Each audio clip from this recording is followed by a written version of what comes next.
শত শত বছর আগের কথা। সুদূর মরক্কোর এক গ্রামে একজন মানুষ বাস করতেন, যার নাম ছিল আল্লামা আবদুল্লাহ।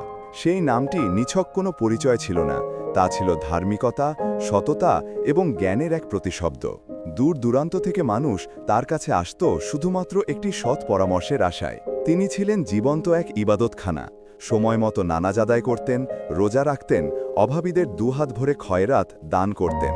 তার জীবনের প্রতিটি মুহূর্ত ছিল হালাল রিজিক কামানো এবং সর্বদা সত্য বলার প্রতিজ্ঞায় আবদ্ধ। কেউ কখনো তাকে একটি মিথ্যা বলতে বা সামান্যতম খারাপ কাজ করতে দেখেনি। তিনি ছিলেন সেই বিরল মানুষ যার জীবন অন্যদের জন্য প্রেরণা জোগাত। কিন্তু একদিন আল্লামা আবদুল্লাহর সামনে এলো এক মারাত্মক ভুল ব্যাখ্যা।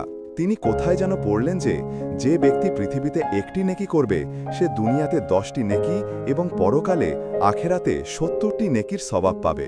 এই কথাটি পড়ে তার হৃদয়ের গভীরে লুকিয়ে থাকা এক দুর্বলতা, লোভ জাগ্রত হয়ে উঠল। তিনি সরলভাবে ভেবে নিলেন যে এর মানে হল, যদি কেউ একটি সৎকর্ম করে তবে তার বিনিময়ে দুনিয়াতে 10 টাকা এবং আখেরাতে 70 গুণ বেশি টাকা আলাদাভাবে মিলবে।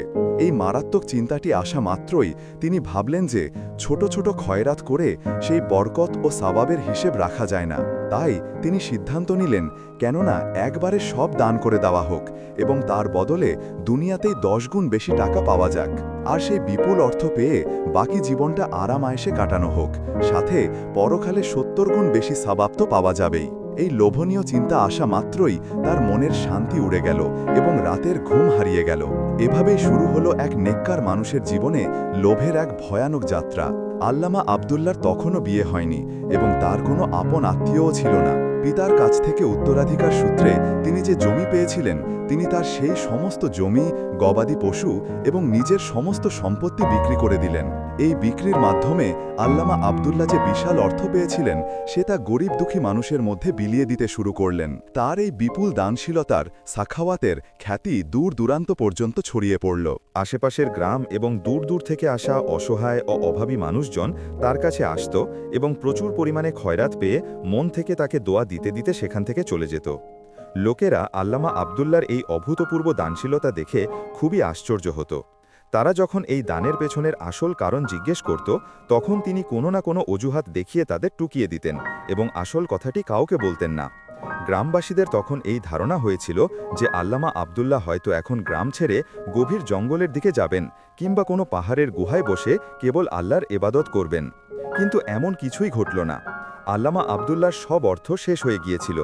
তিনি শুধু নিজের একান্ত খরচের জন্য সামান্য কিছু টাকা আলাদা করে রেখেছিলেন। এখন তিনি অধীর আগ্রহে সেই অপেক্ষা করতে লাগলেন যে কখন তাকে তার দানের বদলে 10 গুণ বেশি অর্থ মিলে যাবে। কারণ তার দৃঢ় বিশ্বাস ছিল যে দুনিয়াতেই তিনি এর বদলে 10 গুণ বেশি টাকা পাবেন। তারপর তিনি বিপুল অর্থের মালিক হয়ে যাবেন এবং সেই সমস্ত টাকা দিয়ে প্রচুর জমি কিনবেন অথবা কোনো বড় ধরনের ব্যবসা শুরু করবেন। দিনগুলো এভাবেই কেটে যেতে থাকল এবং আল্লামা আবদুল্লাহ তার কাঙ্ক্ষিত সম্পদের অপেক্ষা করতে থাকলেন। কিন্তু তিনি তার দান করা টাকার 10 গুণ তো দূরের কথা, এখনও পর্যন্ত একটি পয়সাও পেলেন না। তিনি প্রতিটি দিন অপেক্ষায় কাটাচ্ছিলেন, কিন্তু কোনো আশার আলো দেখতে পাচ্ছিলেন না। ধীরে ধীরে তিনি হতাশ হতে শুরু করলেন। তার নামাজ আদায় করার আগ্রহ কমে আসতে থাকল এবং তিনি সব সময় চিন্তিত ও মনমরা হয়ে বসে থাকতেন। তার মনে শুধু এই দুশ্চিন্তাটা থাকত যে এখন তার জীবনে কি হবে, বাকি জীবনটা কিভাবে পার করবেন, কারণ তিনি কোনো কাজও জানতেন না।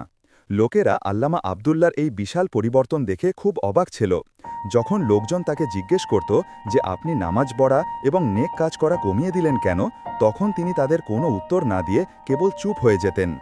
একদিন তার কাছে এক অচেনা ব্যক্তি এলো এবং তাকে দেখে বলতে লাগলো যে, ভাই, আমি তো আপনার দানশীলতা এবং আপনার পুণ্যের কথা শুনে অনেক দূর থেকে আপনাকে দেখতে এবং আপনার সাথে সাক্ষাৎ করতে এসেছিলাম, কিন্তু এখানে এসে আমার কাছে পরিষ্কার হলো যে আমি আপনার সম্পর্কে যা কিছু শুনেছিলাম তা বোধহয় ভুল ছিল।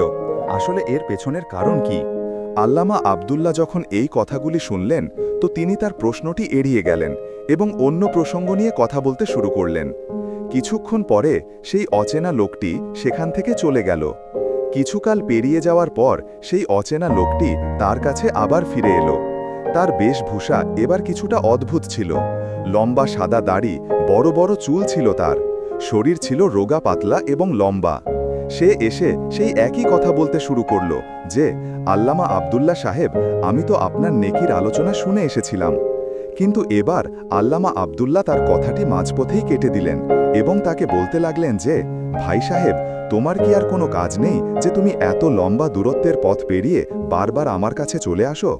পৃথিবীতে আরও এমন অনেক মানুষ আছে যারা নামাজও পড়ে না, কিন্তু তোমার শুধু আমাকে নিয়েই এত চিন্তা কেন? তারপর সেই লোকটি, যে নিজের নাম ইবলিস বলেছিল, সে বলল যে, ভাই, চিন্তার কোনো কারণ নেই, কারণ আপনি অত্যন্ত নেক মানুষ ছিলেন, এত নেক যে নিজের পূর্বপুরুষদের জমি বিক্রি করে আপনি গরিবদের মধ্যে খয়রাত করে দিলেন। লোকজনের তো এই ধারণা ছিল যে এখন আপনি আরও বেশি পুণ্য এবং আরও বেশি ইবাদত করবেন, কিন্তু এমন কিছুই দেখতে পেলাম না। উল্টো আপনার নামাজ এবং আপনার নেক কাজগুলিতে কমতি এসে গেল। এই ব্যাপারটা কি এবং এর কারণটাই বা কি? আমি তো এই রহস্যের সন্ধান করে তবেই শান্ত হব। এরপর আল্লামা আব্দুল্লাহ তাকে চোখ পাকিয়ে বললেন, যদি আমি তোমাকে না জানাতে চাই তো আমি যে কাজের সংকল্প করি তা করেই থাকি, আর দুনিয়ার কোনো শক্তি আমাকে সেই কাজ করা থেকে রোধ করতে পারে না। আর তুমি দেখে নিও যে আমি তোমার আসল পরিচয় বের করে তবেই ছাড়ব। সেই লোকটি রাগ নিয়ে বলল এবং তারপর সেখান থেকেই ফিরে গেল এবং আল্লামা আব্দুল্লাহকে হতভম্ব ও চিন্তিত অবস্থায় সেখানেই ফেলে গেল। আল্লামা আব্দুল্লাহ এই কথা ভেবে অবাক হচ্ছিলেন যে আসলে এই অচেনা লোকটির আমার জন্যই এত মাথা ব্যথা কেন, এবং আল্লামা আব্দুল্লাহ এই কথাগুলি ভুলে গেলেন। তার তো শুধু এই দুশ্চিন্তাটি ছিল যে তিনি আল্লাহর নামে যে খয়রাত করেছিলেন তার বদলে 10 গুণ বেশি টাকা কবে পাবেন। একদিন খুব জোরে বৃষ্টি হচ্ছিল এবং আকাশ জুড়ে মেঘ গর্জন করছিল এবং এমন মনে হচ্ছিল যে যেন আকাশ থেকে এখনই বিদ্যুৎ পড়বে। কালো মেঘ এত বেশি ছেয়ে গিয়েছিল যে দিনের বেলাতেই যেন রাত হয়ে গিয়েছিল। ঠিক সেই মুহূর্তে ইবলিস নিজের গাধার পিঠে বৃষ্টিতে ভিজতে ভিজতে কোথা থেকে যেন এলো এবং আল্লামা আব্দুল্লাহর দরজা জোরে জোরে আঘাত করতে লাগল। আল্লামা আব্দুল্লাহ ভাবলেন যে এত বৃষ্টির মধ্যে এই কোন বিপদ এসে হাজির হলো। তিনি দৌড়ে গেলেন এবং দরজাটি খুলে দিলেন। তিনি ইবলিসের এই অবস্থা দেখে খুব অবাক হলেন।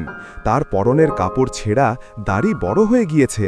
আল্লামা আব্দুল্লাহ অবাক হয়ে জিজ্ঞেস করলেন, তুমি আর এই করুণ অবস্থায় তুমি এখানে কিভাবে? সেই লোকটি বলতে লাগল যে হ্যাঁ, আমি খুব গরিব হয়ে গিয়েছি এবং এখন এই দুনিয়ায় আমার আপন কেউ নেই, আর এখন আমি আপনার কাছে চলে এসেছি এবং এখন আপনার খেদমত সেবা করেই জীবনের বাকি অংশ আপনার সাথেই কাটাবো। আল্লামা আব্দুল্লাহ আশ্চর্য হয়ে বললেন, কিন্তু এখন আমার কাছে আর বেঁচেই বা কি আছে? তখন সেই অচেনা লোকটি বলতে লাগল, আমার কোনো বেতন চাই না, শুধু আমি আপনার সাথে থাকতে চাই, আমি কেবল আপনার খেদমত করতে চাই। আপনি চাইলে আমাকে কিছু দিন বা না দিন, আপনি চাইলেও আমাকে রুটিও না দিতে পারেন। ইবলিস এমনভাবে বলল যে আল্লামা আব্দুল্লাহ তাকে নিজের কাছে রাখতে সম্মত হলেন।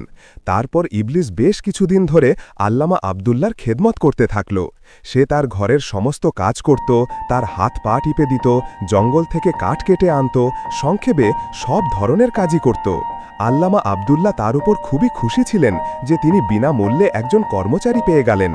একদিন আল্লামা আব্দুল্লাহ তাকে বলতে লাগলেন যে ইবলিস, আমি তোমার সাথে খুব গুরুত্বপূর্ণ একটি কথা বলতে চাই। ইবলিস তো এই কথাটির অপেক্ষাতেই ছিল। তার ধারণা ছিল যে এখন আল্লামা আব্দুল্লাহ তাকে নিজের সমস্ত সম্পদ খয়রাত করার আসল রহস্য জানিয়ে দেবেন। তারপর ইবলিস জিজ্ঞেস করল যে কেমন কথা?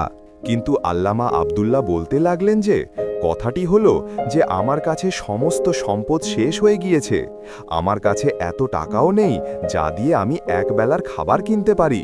সুতরাং আমি তোমাকে পরামর্শ দিচ্ছি যে তুমি অন্য কোনো থাকার জায়গা খুঁজে নাও। আমার কি হবে? আমার তো কোনো না কোনোভাবে দিন কেটে যাবে, আমার কারণে তুমি কষ্ট কেন করবে? এই কথা শুনে ইবলিস হতাশ হয়ে গেল এবং বলল, আল্লামা আব্দুল্লাহ সাহেব, আমি আপনার খেদমত কোনো ধরনের লোভে করিনি এবং নাই আমি আপনার কাছ থেকে কোনো সুবিধা নিতে চেয়েছিলাম, বরং আমি সব পরিস্থিতিতে আপনার পাশে থাকার প্রতিশ্রুতি দিয়েছিলাম। তাই আমি সব অবস্থায় আমার প্রতিশ্রুতি রক্ষা করব।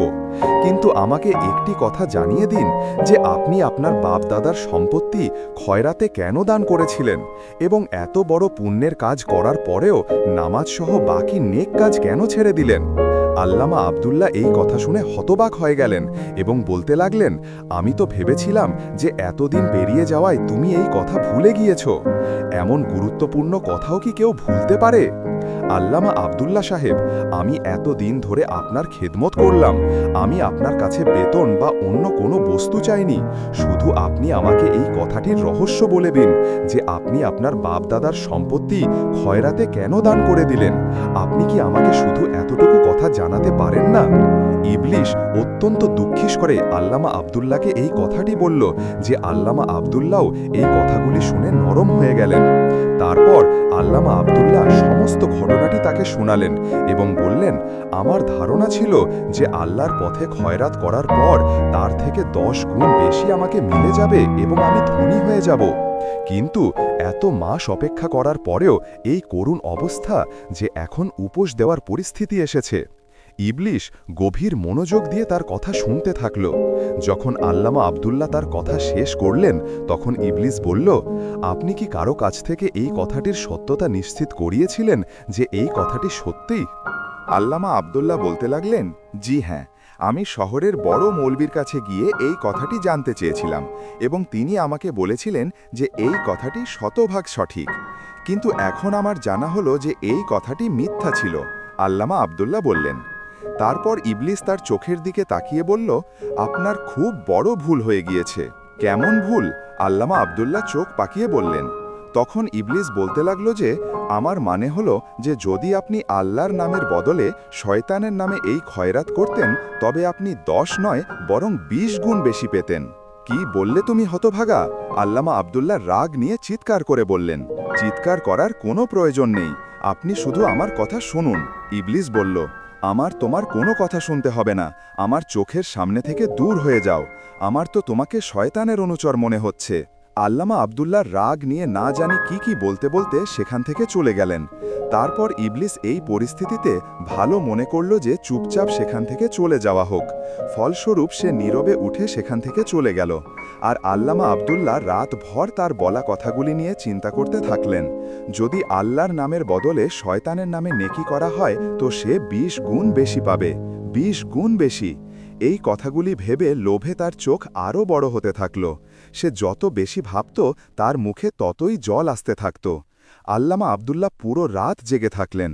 সকালে উঠলেন তো তার চোখ লাল হয়ে গিয়েছিল এবং ইবলিসও সকাল হতেই সেখানে ফিরে এলো। তার চোখে ছলনার মক্কারির এক বিশেষ চমক ছিল। ইবলিস যে আসলে এক শয়তান ছিল এবং সে আল্লামা আব্দুল্লাহর মনে লোভ ঢুকিয়ে দিয়েছিল এবং তার পুণ্যগুলিকে নষ্ট করে দিয়েছিল।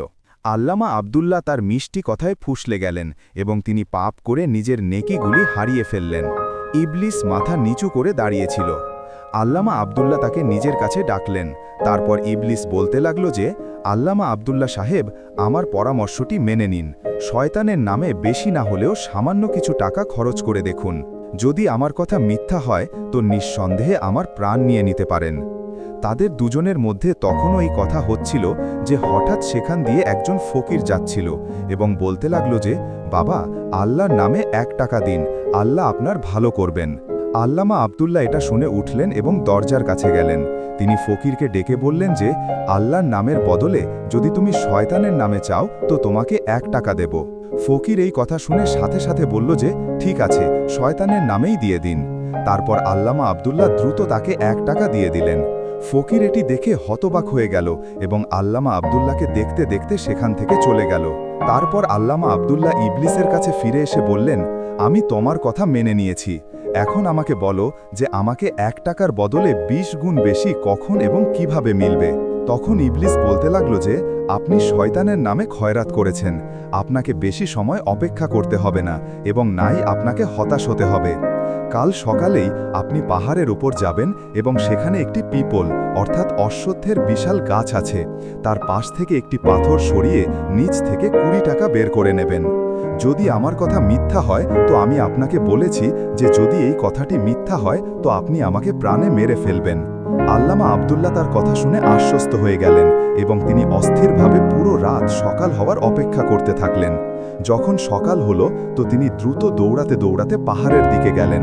সেখানে পৌঁছে তিনি দেখলেন যে পিপলের গাছের কাছেই একটি বড় পাথর রাখা আছে।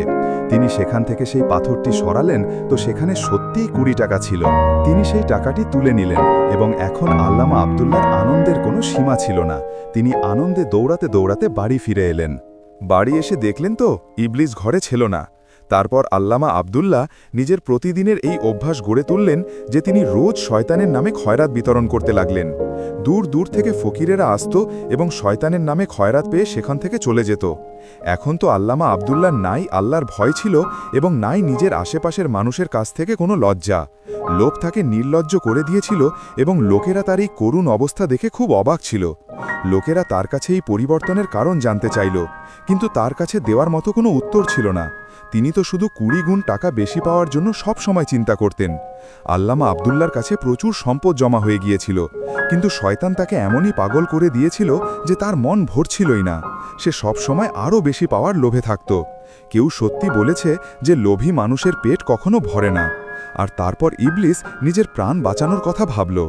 একদিন সে আল্লামা আব্দুল্লাহকে বলতে লাগলো যে, আল্লামা আব্দুল্লাহ সাহেব, আপনি প্রতিদিন পিপল গাছের দিকে যান। আমার ভয় হচ্ছে যে কেউ আপনার উপর সন্দেহ না করে বসে এবং কোথাও অন্য কেউ আপনার আগে গিয়ে সেখান থেকে টাকা না তুলে নেয়। তো তারপর কি করা উচিত? আল্লামা আব্দুল্লাহ অবাক হয়ে জিজ্ঞেস করলেন। আমার পরামর্শ হলো যে আপনাকে একবার এত সম্পদ দেওয়া হোক যে আপনার আর দ্বিতীয়বার দরকারই না থাকে। আল্লামা আব্দুল্লাহ আশ্চর্য হয়ে জিজ্ঞেস করলেন, কিন্তু সেটা কিভাবে? ইবলিস বলল, তা এভাবে যে আমি যা বলবো তা আপনি করতে থাকবেন, আমাকে কোনো প্রশ্ন করবেন না, নয়তো আপনার এবং আমার সম্পর্ক শেষ হয়ে যাবে। আল্লামা আব্দুল্লাহ বললেন, আরে আরে, আমাকে বলো। লোভের চোটে আল্লামা আব্দুল্লাহর মুখ থেকে লালা ঝরছিল। তারপর ইবলিস বলতে লাগল, এই নিন, এই টুপিটি পরে নিন এবং আমার সাথে চলুন। এই টুপি পরলে আপনি পৃথিবীর মানুষের চোখের আড়ালে চলে যাবেন। আপনাকে কেউ দেখতে পারবে না, কিন্তু আপনি সবাইকে দেখতে পারবেন।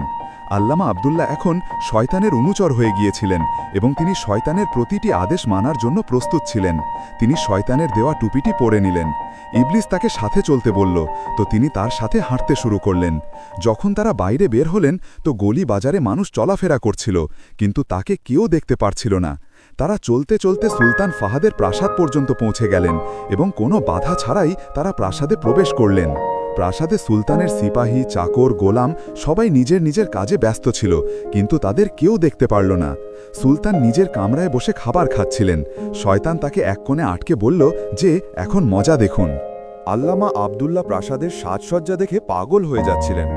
তার হৃদয়ে এই লোভ আসছিল যে তিনি প্রাসাদের সমস্ত সম্পদ একত্র করে নিজের সাথে নিয়ে যান। তিনি তখনও ভাবছিলেনই যে তিনি দেখলেন যে সুলতান খাবার খাওয়ার সময় নিজের বাঁ হাত দিয়ে জলের গ্লাস তুলছিলেন। তো শয়তান সাথে সাথে গ্লাসে থুতু ফেলে দিল। যখন আল্লামা আব্দুল্লাহ এটা দেখলেন তো তিনি সুলতানের হাত থেকে সেই জলের গ্লাসটি ফেলে দিলেন। সুলতান এই বুঝলেন যে হয়তো তার হাত কেঁপে গিয়েছিল।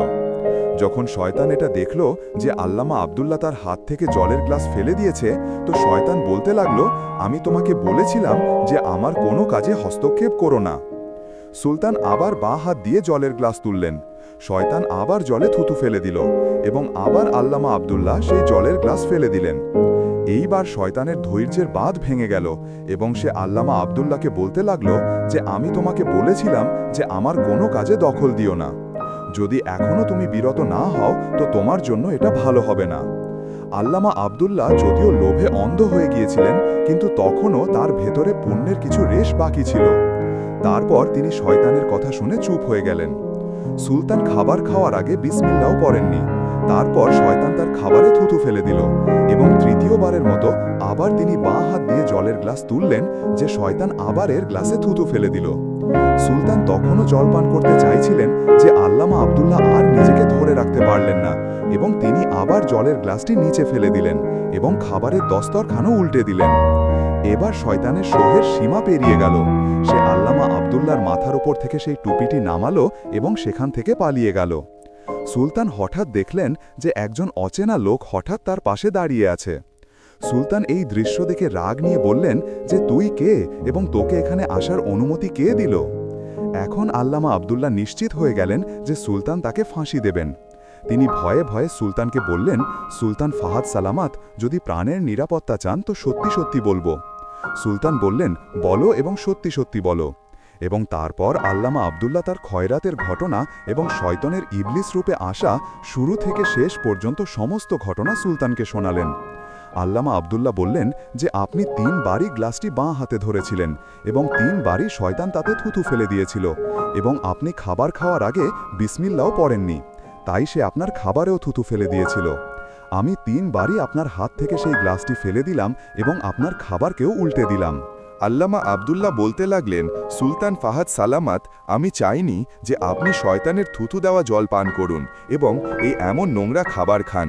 যখন সুলতান আল্লামা আব্দুল্লার এই সব কথা শুনলেন তো তিনি আল্লামা আব্দুল্লার এই পুণ্যের কাজ দেখে খুব খুশি হলেন। সুলতান তাকে পরের দিন রাজদরবারে আসতে বললেন। যখন পরের দিন আল্লামা আব্দুল্লাহ দরবারে উপস্থিত হলেন তো সুলতান তাকে প্রচুর অর্থ সম্পদ দিয়ে ধনী করে দিলেন এবং অনেক পুরস্কারে ভূষিত করলেন। আর আল্লামা আব্দুল্লাহ সুলতানকে বলতে লাগলেন, লোভ একটি খারাপ বালা এবং আল্লাহ নিজের ওয়াদা অবশ্যই পূরণ করেন। যদি কোনো মানুষকে তার পুণ্যের বদলা দুনিয়াতে না মেলে তো তাকে পরকালে তার সওয়াব অবশ্যই মিলবে এবং কোনো মানুষের লোভ করা উচিত নয়, কারণ লোভের বিনিময়ে মানুষকে লজ্জা পেতে হয়। এবং তারপর আল্লামা আব্দুল্লাহ শয়তানের নামে করার কারণে যে দৌলত তার কাছে জমা হয়েছিল তা সব গরিবদের মধ্যে বাটে দিলেন। তিনি আল্লাহ পাকের কাছে সত্যিকারের মন দিয়ে তওবা করলেন এবং আগের থেকেও বেশি নেক কাজ করতে শুরু করলেন এবং লোকেরা এই ঘটনাটি শত শত বছর ধরে মনে রাখল। প্রিয় বন্ধুরা, আশা করি এই ভিডিওটি আপনাদের পছন্দ হয়েছে। যদি ভিডিওটি ভালো লেগে থাকে তো মন্তব্যগুলিতে আপনার মতামত অবশ্যই জানাবেন।